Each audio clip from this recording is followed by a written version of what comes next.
the point. It's a critical point.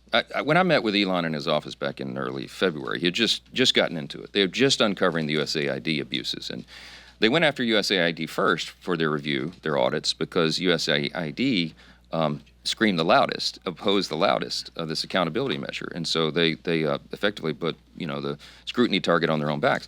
And Elon and I were in his office late one night. We were talking about this, and I said he had finished USAID. They were just starting on Social Security, and he was finding all these abuses. And we were talking, and he and I were getting increasingly excited together about this new era of accountability. And it occurred to me we were excited for different reasons. And I said, Elon, you're excited because you're looking at this as a data analyst and a scientist, and I'm looking at it as a constitutional law attorney and a legislator and his novice historian, right? But this is about more than saving money.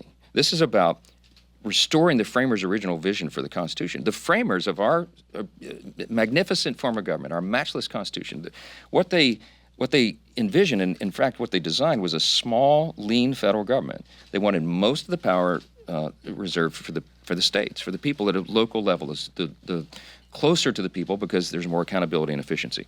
And so the DOGE effort overall, what it does is it restores the framers' vision, because what Elon was able to do, what he's been able to do, what DOGE is able to do, its lasting legacy, is they cracked the code. They got inside the belly of the beast. He was inside the bureaucracy of the agencies with his algorithms, crawling, finding all the irregularities and the abuses. He did something we had never been able to do before, Chad, not as long as I've been in Congress in 9 years, and not for decades. I told Elon that night, I said, you're doing something that we were not capable of doing. We've tried to perform our oversight responsibility, but Congress has not been able to get the things that to uncover the abuses that you found. We didn't know we were funding transgender operas in Peru, obviously, right? We would have stopped that. But our committees did their diligent work. They've done oversight. They've had hearings with the heads of the bureaucratic agencies, the executive agencies. Subpoenas have been issued.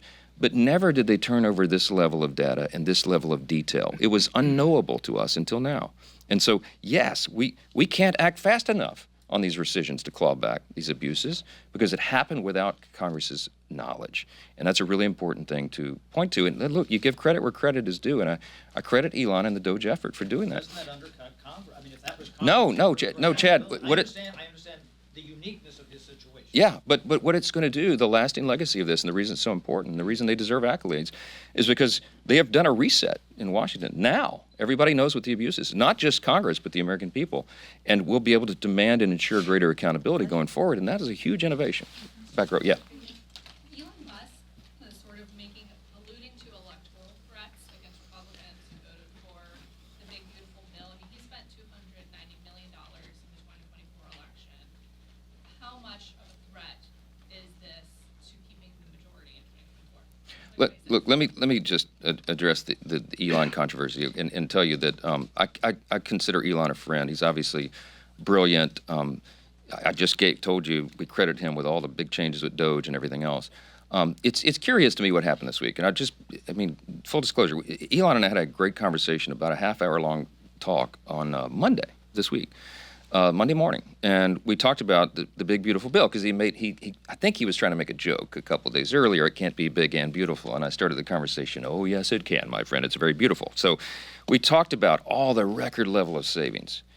My friends, no government in the history of mankind has ever cut $1.6 trillion in a piece of legislation. We're doing that here. I mean, the extraordinary level of savings and the historic level of tax cuts at the same time, and all these great policy prescriptions. And I talked to Elon through all that and explained to him what we're doing, and that this is just the beginning of a long process of making government more efficient and effective, of cutting wasteful spending, fraud, and abuse. And you can't do it all in one bill. It took Congress decades to get to this situation. It's going to take us a little while to get out of it. But we have a very specific plan to do that. And Elon was encouraged by that conversation. It was a very friendly, very fruitful conversation together. And he and I talked about the midterm elections. And he said, I'm going to help. We got to make sure that the Republicans keep the House majority. We can't have the president impeached, which is what the Democrats would do on day one, as we all well know. And we've got to continue this. The Trump administration needs 4 years to do all this reform, not 2 years. The Biden administration, Biden-Harris, made such a disaster of every metric of public policy, it's going to take us more than one bill to fix it all. Elon and I left on a great note. We were texting one another, happy texts, Monday. And then yesterday, 24 hours later, he does a 180 and he comes out and opposes the bill. And it surprised me, frankly. And I don't take it personal. We don't take it personal. You know, he's policy differences are not personal. I think he's flat wrong. I think he's way off on this, and I've told him as much, and I've said it publicly and privately. I'm very consistent in that. But am I concerned about the effect of this on the midterms? I'm not. Let me tell you why. Because when the big, beautiful bill is done and signed into law, every single American is going to do better. This bill is geared for middle and working class Americans, and they are going to feel the effects of it, and they're going to feel it before the midterm elections. So I have no concern whatsoever. I'm absolutely convinced that we're going to win the midterms and grow the House majority because we're delivering for the American people and fulfilling our campaign promises, and we'll see how that happens. Second row right here. Yes, ma'am. You voted a second reconciliation package. What would be in that second package once we get to it? You know I'm not going to tell you that this morning. Great question. No, yeah, let's get the first one done. Leader has been around Washington a while. Look, I said this is the beginning of a process, and what you're going to see is a continuing theme of us identifying waste, fraud, and abuse in government, which is our pledge of common sense, restoring common sense and fiscal sanity. So we have lots of ideas of things that might be in that package, but as you note, for the first reconciliation package, for the big, beautiful bill, we worked on this for about 14 months. I mean, this wasn't something we just drew up overnight. So we'll go through that same laborious process, and it'll be fruitful in the end, and we'll do right by the American people. Front row. Mr. Speaker, you mentioned that you talked to Elon on Monday. You made this 180. What do you think changed? Why do you think he's coming out against this now? And have you spoken to the president and Elon since the infamous tweet? Well, I'll tell you, I called Elon last night and he didn't answer, but I hope to talk to him today. I mean, it's not, it's very friendly, and we've laughed about our differences on policy before. I'm not upset about this, and I just, I think he understands, and he's acknowledged to me before, that this is so serious that we can't fool around with it. I mean, the debt cliff is approaching very quickly, right? All the things that are in this bill are so important for the U.S. economy. It's going to be jet fuel for the U.S. economy. All boats are going to rise, and the sooner we do that, the better, and the risk of not getting it done is enormous, not just for the Republican Party, but for the country. We got to do this. We're going to have the largest tax increase in U.S. history at the end of the year if we fail, and all the other calamities that we've talked about. So we've got to get it done, and I think Elon understands the weight of that, and I hope he comes around. I'd love to talk to him this week, and I hope he calls him back today.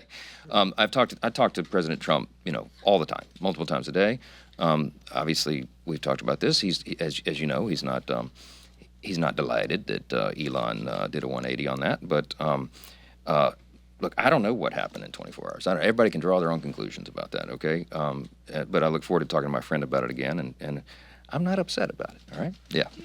Olivia. You brought up EV mandates when you were talking about Musk racing. Is that what you think is his motivation for opposing the bill? Manu brought up EV mandates, not me, okay? and I said that everybody can draw their own conclusions about that. Look, I don't subscribe motive to anybody. I try not to do that. It's a good way to live. I just believe that we got to do the right thing by way of policy, and I hope everybody understands. They might not think the bill is perfect in some respect. I mean, a bill that's 1,100 pages long and covers every area of policy and the budget that ours does. Very few people are going to say that's a perfect piece of legislation.